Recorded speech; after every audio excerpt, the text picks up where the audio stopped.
आज का बाइबल का वचन राजाओं का दूसरा ग्रंथ अध्याय 11 वचन 1 से 4, 9 से 18 और वचन 20। और आज का सुसमाचार सन्मति के अनुसार अध्याय 6 वचन 19 से 23।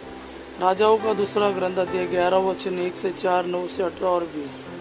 जब आहाजिया की माता अतलिया ने देखा कि उसका पुत्र मर गया है तो वह समस्त राजकुल का विनाश करने लगी।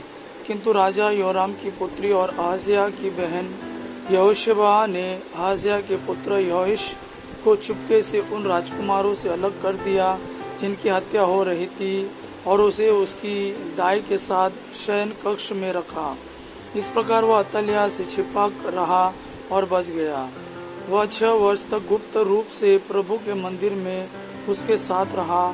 उस समय अतलिया समस्त देश का शासन करती थी।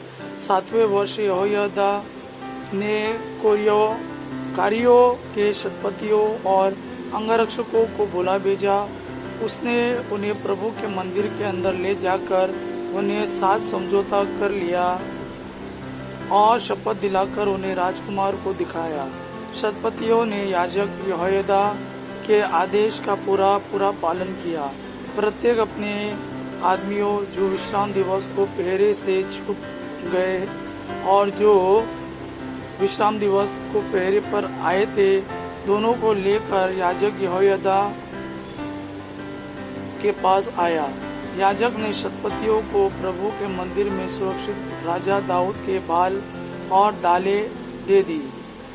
अंगरक्षक मंदिर के दक्षिण कोने से उत्तरी कोने तक वेदी और मंदिर के सामने हाथ में अस्त्र लिए खड़े हो गए। तब यहोयादा ने राजकुमार को बाहर लाकर उसे मुकुट और राज चिन्ह पहनाया और राजा के रूप में उसका अभिषेक किया। सब तालियां बजाकर चिल्ला उठे, राजा की जय। अतलिया लोगों का जयकार सुनकर प्रभु के मंदिर में लोगों के पास आई। उसने देखा कि राजा प्रथा के अनुसार सेनापतियों और तुरही बजाने वालों के साथ मंच पर खड़ा है। देश भर के लोग आनंद मना रहे हैं और तुरहियां बज रही है। इस पर अतलिया अपने वस्त्र फाड़कर चिल्ला उठी, यह राजद्रोह है, राजद्रोह है। याजक यहोयादा ने सेना के शतपतियों से कहा, उसे बाहर ले जाओ, जो उसके साथ जाएगा उसे तलवार के घाट उतार दो, क्योंकि याजक ने कहा था कि प्रभु के मंदिर में उसका वध नहीं किया जा सकता है। वे उसे पकड़कर अश्व फाटक से होकर राजमहल ले गए, वहां उसका वध कर दिया गया। तब यहोयादा ने प्रभु, राजा और जनता के बीच एक ऐसा विधान निर्धारित किया जिससे जनता फिर प्रभु की प्रजा बन जाए। इसके बाद देश भर के लोगों ने बाल के मंदिर जाकर उसे नष्ट कर दिया। उन्होंने वेदियों और मूर्तियों के टुकड़े टुकड़े कर दिए और बाल के पुरोहित मथान को वेदियों के सामने मार डाला। याजक ने प्रभु के मंदिर पर पहरा बैठा दिया।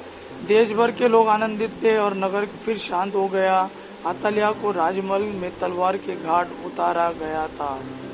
आज का सुसमाचार सन्मति के अनुसार अध्याय 6 वचन 19 से 23।